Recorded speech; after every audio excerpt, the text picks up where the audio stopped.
to Theologizing Life, live from actually we're in Kissimmee. From Kissimmee, Florida, which doesn't sound nearly as fun as Orlando.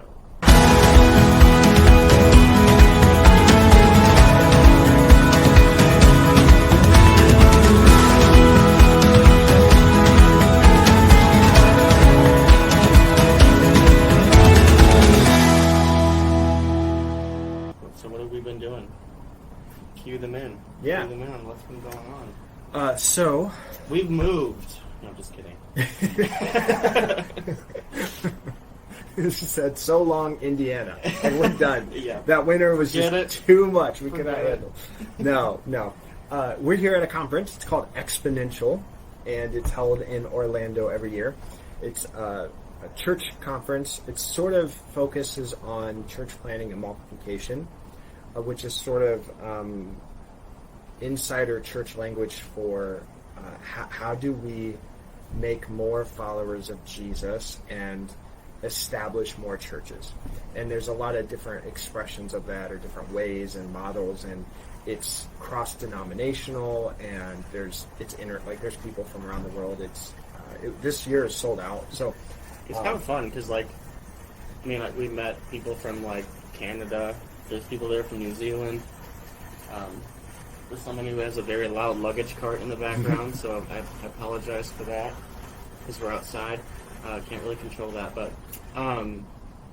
yeah. What was I saying? Yeah, there was a worship service last night, and there was a lady behind me speaking in tongues, just right in my ear. So yeah, it's been a cross-cultural experience.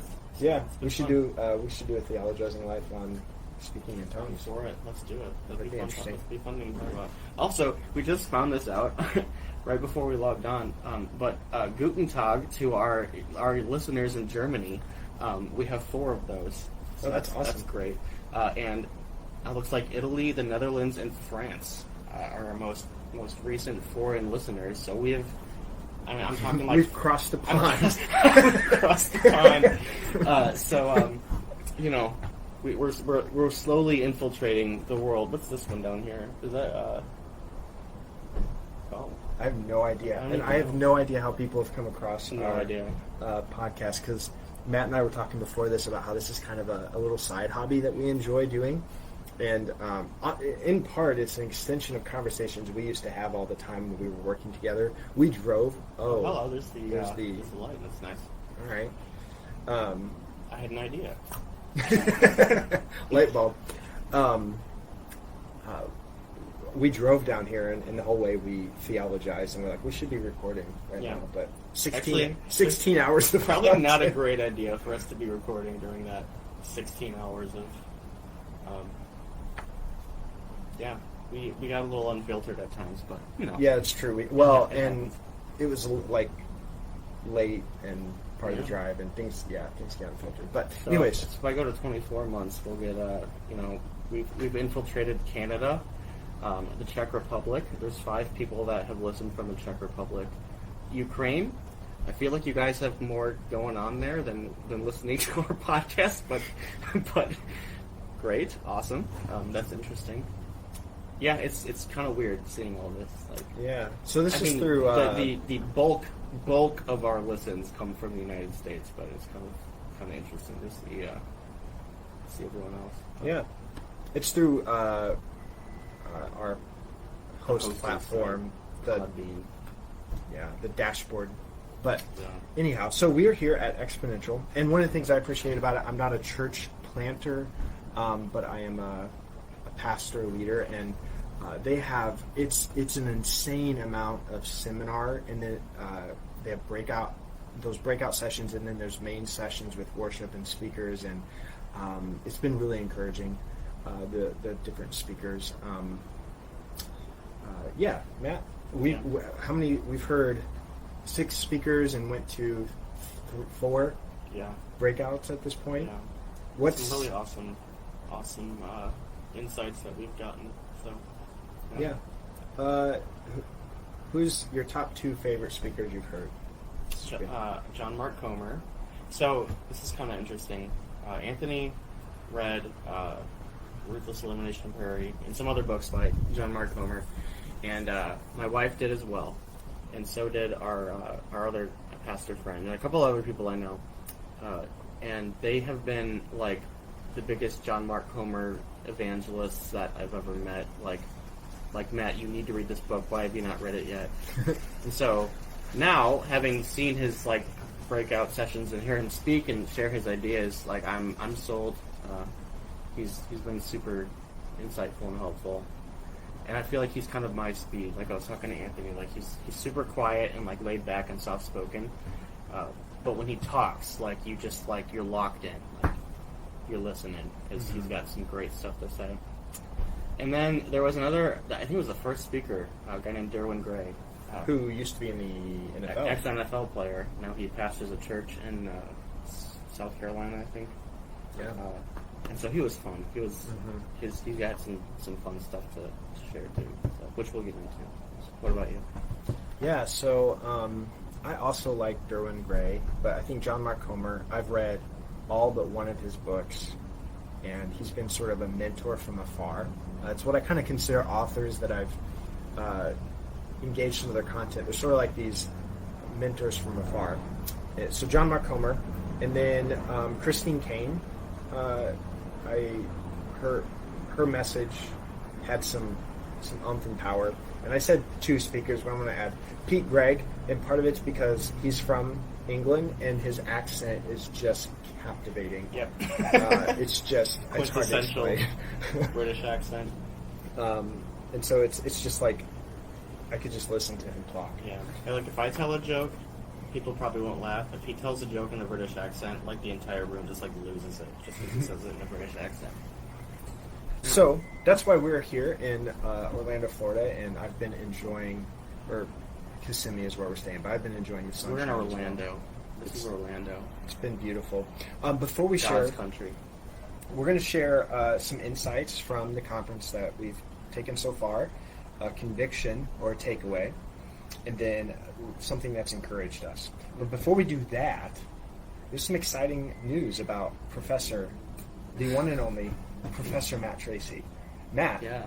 what's some of the big news?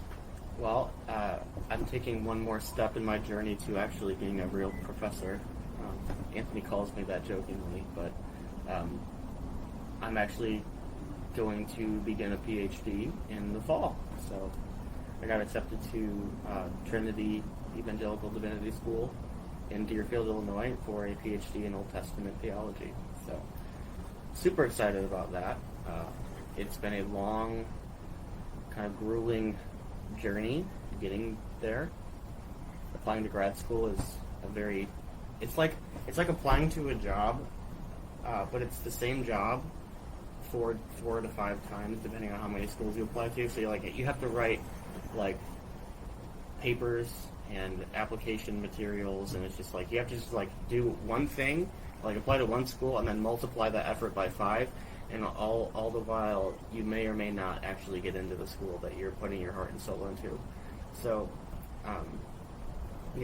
there's been some rejection, some frustration along the way, but I'm happy. It's been He's being pretty modest about it. Getting accepted into a doctoral program in Old Testament studies is a big deal. He's going to have to take some language courses in German or French. Maybe our German and French listeners can help me, because I have to take German and French. And then Latin? I don't have to take Latin. Oh, That's only for systematic theology. That's right. Yeah. I'm glad, because I don't want to take Latin. Um, But I joke with people, like, I only know dead languages. I know, like, ancient Greek and Hebrew, languages that nobody speaks anymore. So I'm happy that I'm going to get to learn some actual modern languages. So, yeah. And so you said I jokingly call you Professor Matt Tracy. Like, here's my wife FaceTiming me. We're live, babe. that was awesome. I lost my train of thought. You said I jokingly call you Professor Matt Tracy, but no, you're Professor Matt Tracy, and then when you finish this, you're going to be Dr. Tracy. Yes. Dr. Tracy. Yes. Which is really exciting. Then, just kind of, I think this is cool because I think we can rope this into like some theologizing of life. Like, there's also some things that have been set in motion pretty quickly. Like, God, you had that rejection, those closed doors, which is always frustrating. Like, have you ever been... 3. Like, I applied to 3 schools, got declined by all of them, and then Trinity was the last one. Like, all my hopes were riding on this one. So, it's been a process. Yeah. And if you've ever been at a crossroads where you think God's leading you somewhere, but then the door's closed, it's kind of it can be kind of like demoralizing and frustrating. It can be, his wife just sent him a picture of her in April. That's super cute. And my daughter giving me a frowny face because I just declined their FaceTime. Anyway, way off track here. Yeah. So actually, this happens a lot. I just edit it when we record, but we're live now, so I can't do that. If you've ever been at a crossroads and doors closed, but you think God's leading you, but the doors are opening, it's sort of like, what the heck, God? I don't know what to do. And so you've sort of had that experience. But then when doors do start opening and it seems like things start falling into place, there's just this like, it's just like seeing the faithfulness of God. And you've kind of walked that. So could you just tell us a little bit, like, briefly, like, what that's looked like? What has God's faithfulness looked like? Yeah. So I'm going to do the most millennial thing ever and talk about how I went to counseling. And I'm going to do even more millennial thing and tell you what my counselor said in our private session. That's what we do. We're just overly transparent. But I was kind of like, obviously I was kind of driven to seek counsel when I was going through, because I mean I've been applying for 2 years for these programs and it's just not been working out, and so I eventually went to a counselor, and he really helped me get some perspective, and he talked about how, like, God is going to, he's not wasting opportunities. Like, God is not a God who wastes opportunities. Like, if he is calling you to something and he is making you wait for it, that waiting period is a really important time of formation. So, like, if he can give you what you need and teach you a lesson along the way, he will. And so it was encouraging to me. Like, and I found out like 2 weeks ago that I got into the program. So it's been like we've been talking to him since like January, and the whole time it's just been like, what is God doing right now, even in this process of waiting, even when it feels like he's not showing up, or when it feels like he's ignoring your requests. Because, like, I mean, this is something that I thought I was called to, and part of my confusion was like, why is God calling me to this and then letting me fail? I kind of had to get that out of my mind. Like, and it wasn't that God was letting me fail; it was that God was doing something in me that I needed to kind of realize, I think. So, but yeah, in the end, he's been super faithful along the way. I got an interview request with the school, and talked to some of their faculty and their staff, and then a week later I found out I got accepted. And then just this past Saturday, my wife and I bought a house in Deerfield, which is where, not in Deerfield, near Deerfield, where the Trinity campus is. So I'll be moving back to the suburbs of Chicago, which is fun. That's where I grew up. So we were driving through our new town the other day when we were looking at the house. We bought the house, and the things that we've noticed that are just like not a big deal normally are like, oh, wow, they have a Potbelly Subs. It's like, oh wow, there's a Jersey Mike's, like the restaurants that, like, food. Yeah, food it's mostly the food. Yeah, but it's like in Indiana we have like 3 options, and there's no pizza options. But in Chicago, there's pizza options around every corner, which is really exciting. But in Indiana, you just get like Papa John's or Domino's. So that's exciting. Yeah. But the things that, like, mostly food, yeah, you're right. But we were just like driving, like, oh my gosh, like, I haven't had that in ages since we moved to Indiana. Like, now we can eat that. Chick-fil-A. There's a Chick-fil-A. I don't know if you drive to Fort Wayne for Chick-fil-A. So, yeah. So that's exciting. We're getting, that's off topic, but No, it's good. We're excited for Matt. I'm excited for Matt. It means he's going to move away, farther away. I moved first, I guess, but I only moved like 35 minutes. Yeah, That's not far. He moved okay, like it was 3 like hours. 40 to 50 minutes away, to be fair. But that's nothing compared to 3.5 hours, I guess. We'll still be doing these episodes, though, because we usually do these over Zoom. We're never in person when we do these. This is actually the first one we've done when we're in person. Yeah. Your head is like... I know, I look like Touched by the Angel. So I'm going to see if there's like can... a stadium light, like right there. Now you have Mickey Mouse ears. Now we're really in Disney. There we go. Oh, okay. Like, I don't know if there's a good way to do that. Can we do this? There we go. That's better. We're gonna. That's pretty sky. You guys can look at the pretty sky. Yeah. So I was thinking, oh my goodness, it's still there. Let's go. There we go. That's better. All right. Okay. Yeah, that wasn't the Florida sun. That was actually just a giant light that's outside our window 24/7. So yeah, that's a good fun development that I'm really excited about, and it's going to be a journey, but Yeah. it'll be fun. All right. I'm gonna be weird on live here, but scooch a little more, not a lot more, just a little more. There we go. We're really good at this, guys. Yeah. Okay. So we're gonna share about the conference. Matt, could you share? Has there been anything that you would say like this is an insight that I'm going to take away from the conference? An insight. So a lot of my insights have come from the question. There's kind of like, it seems like there's a question that is kind of like a golden thread through all of the presentations and breakout groups, and it's what is the gospel that we are preaching in the church, and how does it stack up or compare to the gospel that Jesus preached? So I think we get really caught up in the whole like save the sinner's prayer, get saved so that your soul is rescued from hell, and like that's the gospel. Like when you think of like, oh, I'm going to share the gospel, that's the gospel, right? Jesus died for your sins so that you could be forgiven and not go to hell.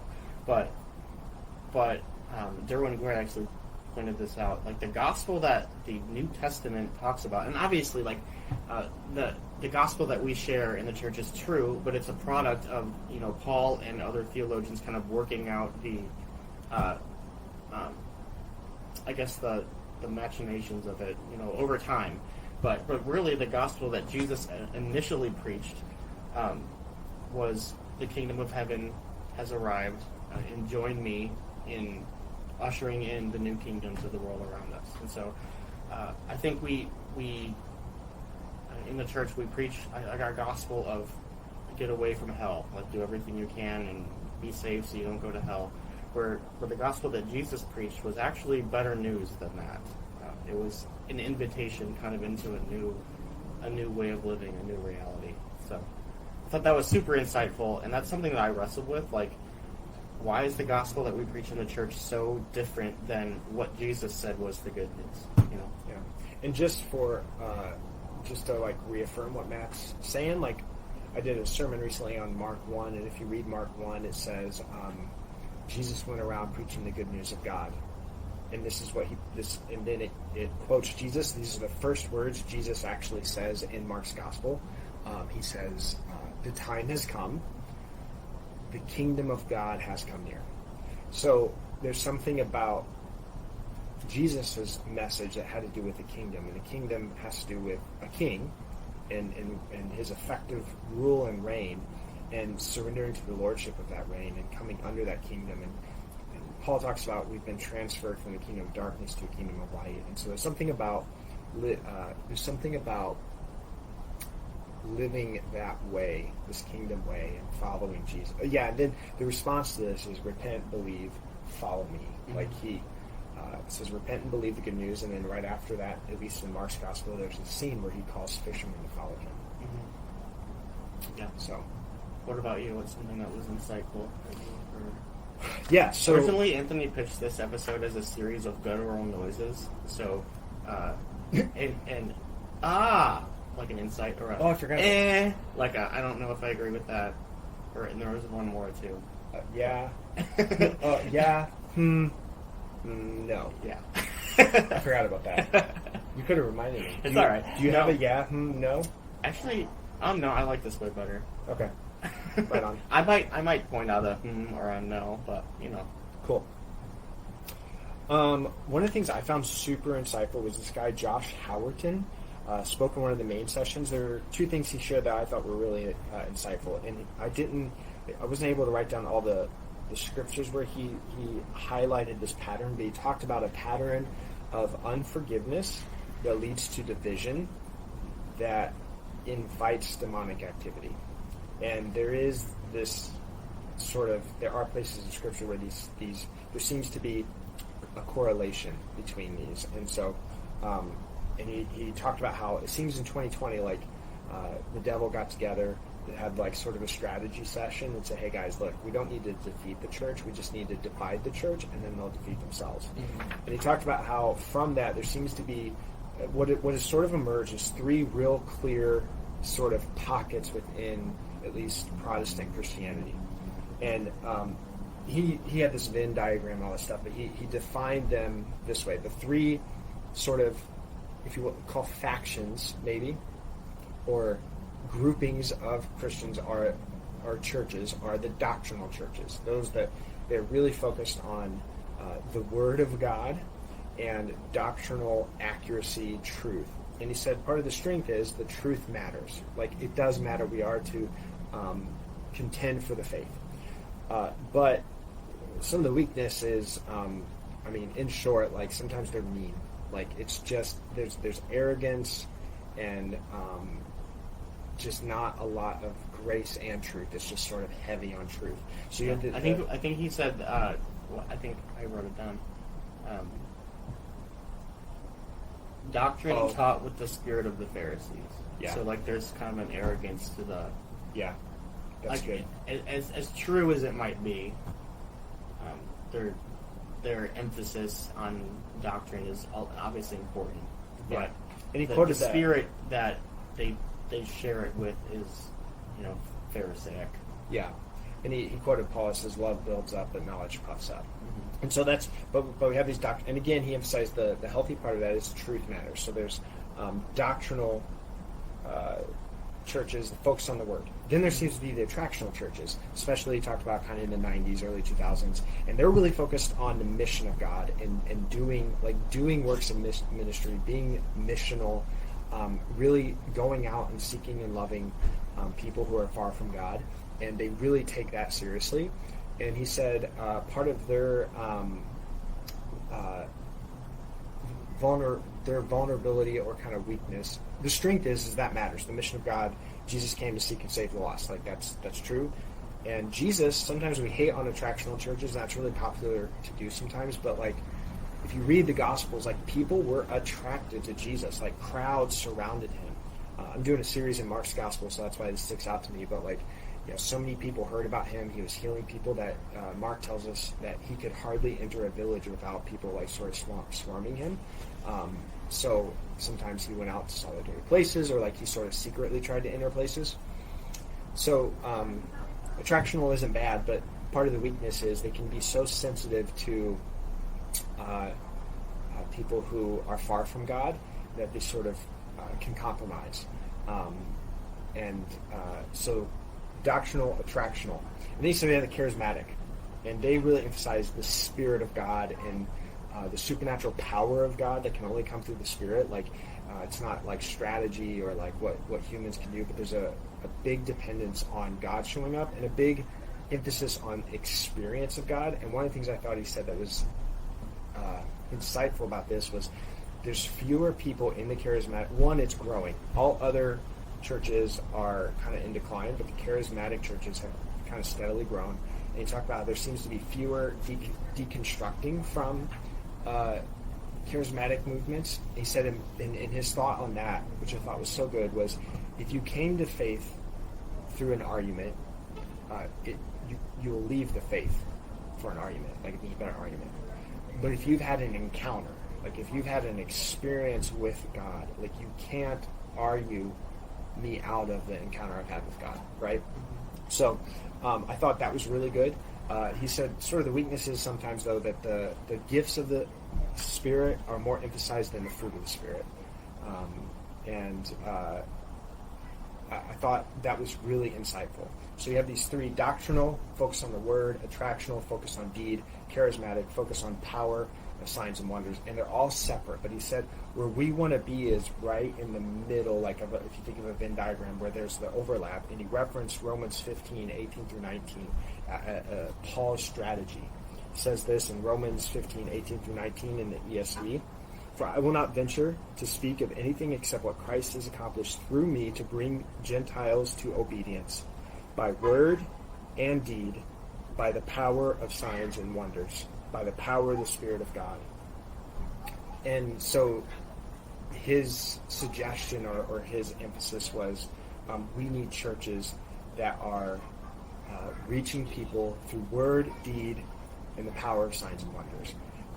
And instead of being siloed off and like divided and attacking one another. And I thought that was really just on point and accurate sort of description of these different groups.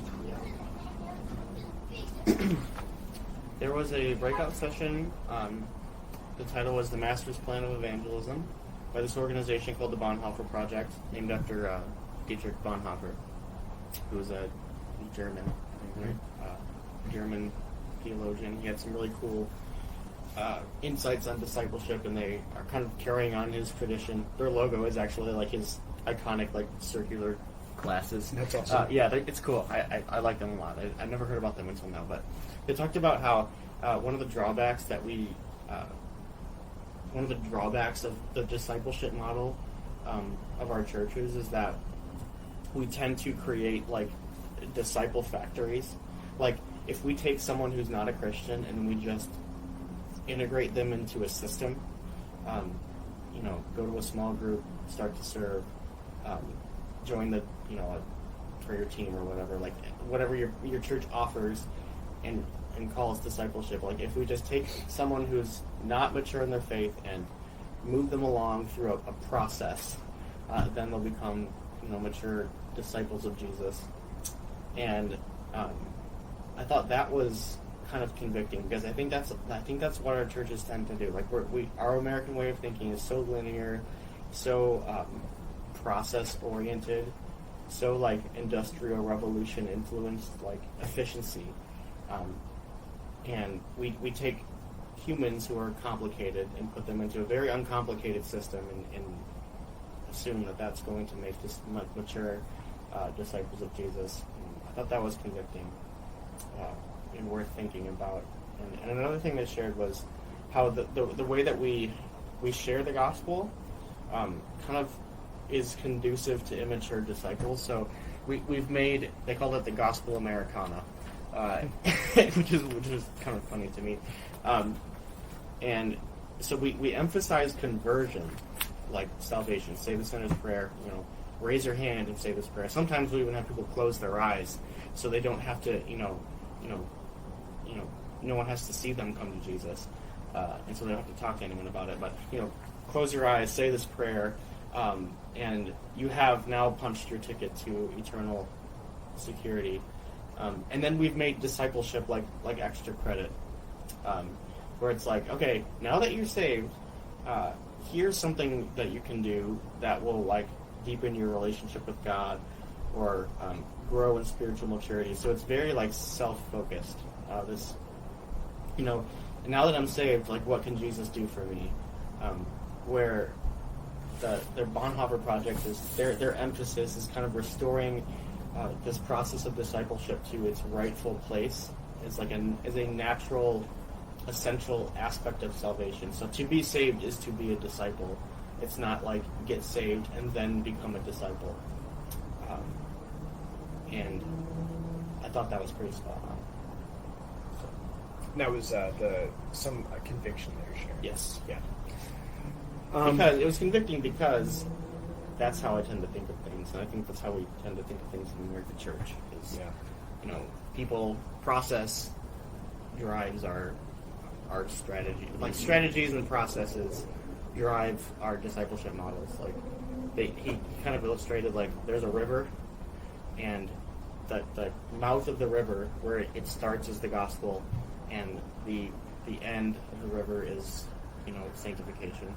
And we start in the middle instead of at the mouth of the river. So we don't start with the gospel, we start with the process, the strategy.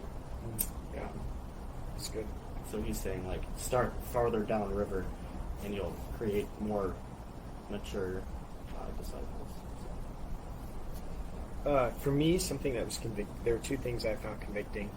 At the beginning, Dave Ferguson, he's kind of one of the like spearhead visionary leaders like that I think like kind of started Exponential back in the day. But he talked about their leadership team praying, and I thought, like in my context, there's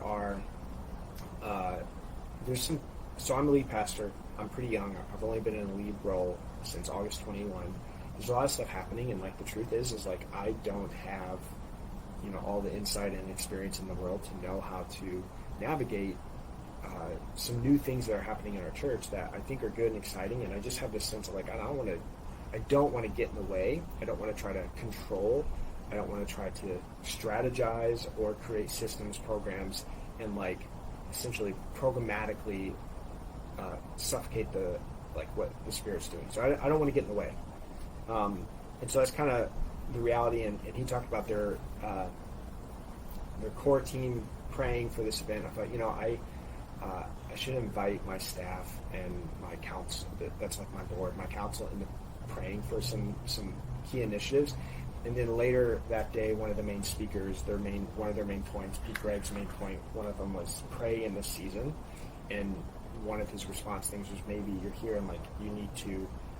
That's how you respond today. Is like you need to commit to praying more in the season. So that's one of the things that's convicting is praying more in relation to like the things I'm leading instead of thinking strategy first, leadership principles first, whatever.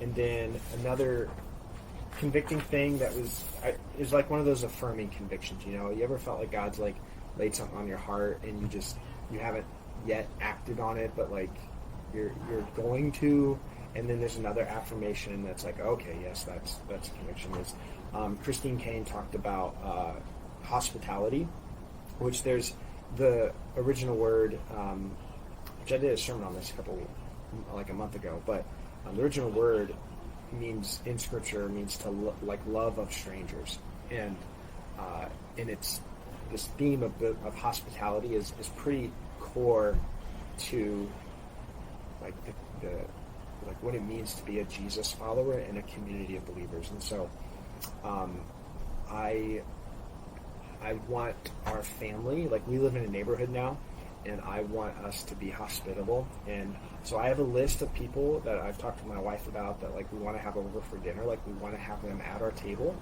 and share stories and life with them.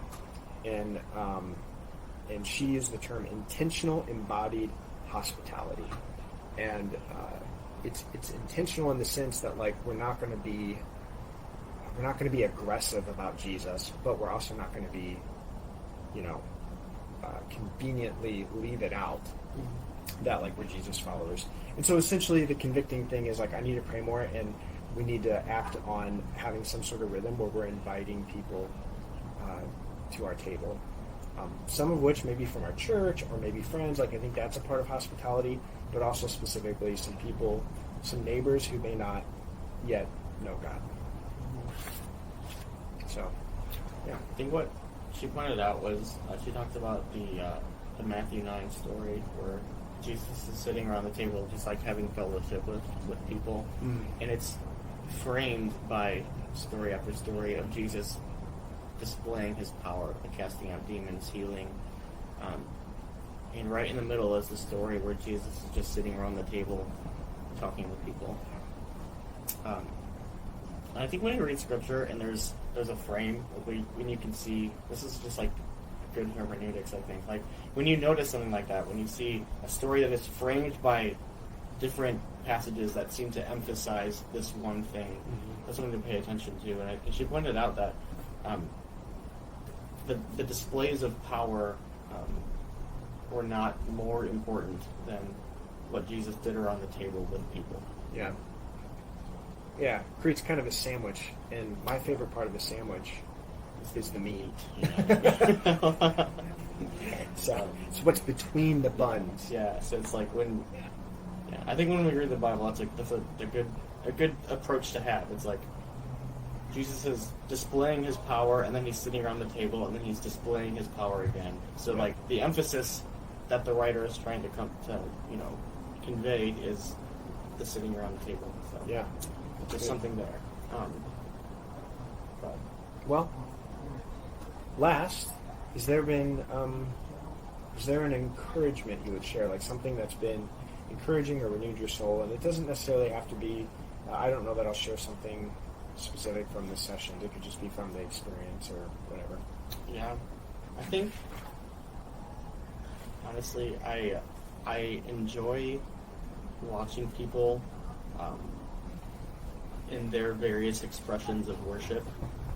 Like, I sometimes I feel pressure, especially in a smaller setting where, like, I'm not singing or I'm not raising my hands, and it drives me nuts when the preacher's like, everyone raise your hands right now. I'm like, I don't want to raise my hands right now. That it just kind of like makes me cringe. Like, no, I don't want to do that.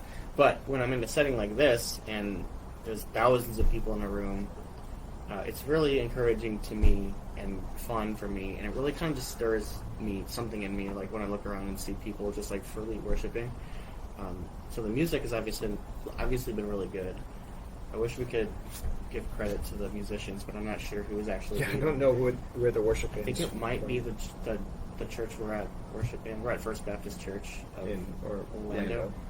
So maybe it's them, but they've been phenomenal, and I think that's been really refreshing for me. Again, I'm not a very charismatic. That's not a good word. Matt's been jumping around, raising his hands, running through the aisle. Yes. Prayer language, speaking in tongues, just kicking down chairs. No. But I am around people who are they need a seat on either side because they're they need some space. They're grooving. Yeah. So, and that's fun. And I sometimes I worship vicariously through them. Yeah. It's not really my personality, but I love to see it. So. Yeah. So I think I agree. I'm going to share a different one, but I agree. One of the things that's nice is sometimes. So I'm a pastor, and in my Sundays I do worship. But there's also just because I get up in front of people and speak pretty regularly, it doesn't mean there's no nervousness happening on the inside of my body. My physiological experience on Sunday morning is still not severe. God has, I think, blessed me with my wife is would be mortified to speak in front of people. I don't experience it on that level, but there's a little bit, and so there's something about being able to be in a space where I can worship and I can listen to preaching, and I have no leadership responsibilities at all, and I'm not going to be the one speaking, and so there's no nervousness residing in my body. That itself is an encouraging experience for me. And then the other thing is it's like drinking from a fire hydrant, going to a conference like this, and I usually try to walk away and distill okay, what's a couple takeaways that are actionable and sustainable, because I can't adapt all these things, but what can I focus on? But still, it's also like grease on the wheels. It just helps refresh and renew inspiration and ideas, and that's encouraging. And then another fun thing is just sometimes seeing people. I've seen some people here that I went to college with, or other pastors, and met a pastor who's part of the movement denomination I'm a part of, and then a friend of mine, Zach and Renee Shaner, they were on staff at the church I'm at now, but they felt God calling them to something else, but they're here, and we've got to see them some, and they're just some of the most humble, Jesus-loving people you can meet, and they're also encouraging. There's just something about both Zach and Renee's presence. They're just very, I noticed that too. You just feel lifted up. Just very aggressive encouragers. Aggressive In a encouragers. very good way. Yeah. They'll tell you something and they'll just be like, thank you so much. But I'm almost okay, you can stop complimenting me. Yeah. But it's not. It's not, in the best way. It's genuine. It's not Love they're reaching for it. It's Yeah. Genuine depth meaning to the encouragement they offer, and it lifts you up. So that's been encouraging seeing Zach and Renee. I don't know that they listen to this podcast, but I'm name dropping them. Shout out. Yeah, shout out to Zach and Renee. We got to see them here. So yeah, that's what's been encouraging. We got another day, half day actually. Yep. And then we're gonna go golfing tomorrow. Yep. Then we're gonna go to dinner, and then we're gonna head back home, and we'll talk most of the way probably back home. But then we'll see our families again, and we're excited about that too.